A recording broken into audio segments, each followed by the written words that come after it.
Good morning, everyone. Nicky Hawkins here, West Ham Fan TV, back once again with another video. Morning after the game before. Watford 0, West Ham 1. Well, the other way around, West Ham 1, Watford 0, where we were at home. Listen, let me turn that off. The game was obviously shrouded in controversy with Kurt Zouma. We'll be doing another video about that, unfortunately, as some more things have come to light, not regarding Zouma, but the impact and the fallout of such. But we'll get onto that in another day. I've spoken too much about that, to be quite honest with you. But it was a performance. It was odd. It was a very odd atmosphere in the stadium. People didn't really know how to react to the news that Zouma started. I knew how to react, and I wasn't best pleased, but truth be told, he was one of our better players on the night. It didn't seem to affect him too much, but I'll let the club deal with the internal matters. It's not really my place to, to say that sort of thing. But obviously, the football world is taking them all higher ground today, and rightly so.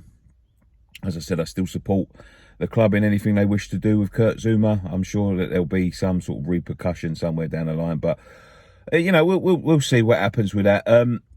But it was a nervy performance at the start. We couldn't string two passes together. It was very flat, very inept. A lot of players out there looked tired. We looked like a team that had a hard-fought game at the weekend and had to bring on all our big boys to sort of scrape us through that one. And it showed, to be quite honest with you. It was tired. Watford had a few decent chances, but you can tell why they're down the bottom. They just couldn't convert anything or couldn't get any sort of momentum going. But we really struggled, first half especially, to get any sort of rhythm, any sort of passing momentum, any sort of play. It was very flat, not a lot of running off the ball. We looked like a team under sort of like,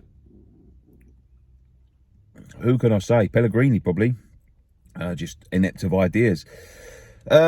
Second half came, we improved a little bit. The game really came to life when Manuel Lanzini came on. He gave us a little bit more energy, and out of everyone, as I say, he wasn't involved with Kidderminster last week. He wasn't involved in international duty, so he was nice and fresh, and it showed, to be quite honest with you. He come on and he pulled the strings, and I love Manuel Lanzini, and I love the rise. I was surprised he didn't start, to be honest, but I love the re-emergence of him as a vital player for us. Ben Rama looked very flat, very tired. They've all been off on AFCON duty, of course. As I said before, Zouma looked by far our best defender. Dawson was very composed. Cresswell was off. Souček looked dead on the ground. Even Rice didn't cover himself in glory at times last night until the second half. But it was the introduction of Manuel Lanzini that really sort of cemented the points for us. Lucky goal. It was a strike from Bowen, done Foster when the deflection, and then after that we seemed to open up. We seemed to, Watford had to sort of change their stance, and we really started to play some free-flowing football. As I said before, we struggle against the teams with a low block. They was very in your face last night. Watford shutting everything down quickly, and we struggle against teams like that. But we got the goal when they had to come out fighting. And that opened up the space for us a little bit. As I say, any team with a low block, any team sort of wanting to chase us down, we really struggle. We want too many touches on the ball. There was so many times last night when the ball was on and we just go side to side, side to side, side to side. And that's what I was saying about the January transfer window. We needed to get somebody in that can open the key, that is the key to the lock, so to speak. Open up the play. It is what it is. We've got what we've got now. We can't bemoan that. We could have really done with another striker, because Mikel Antonio again looks dead on his feet. Flying over to Jamaica, playing international games over there. But it is what it is, isn't it? As I said, we've still got what we've got, and we just have to get on with it now.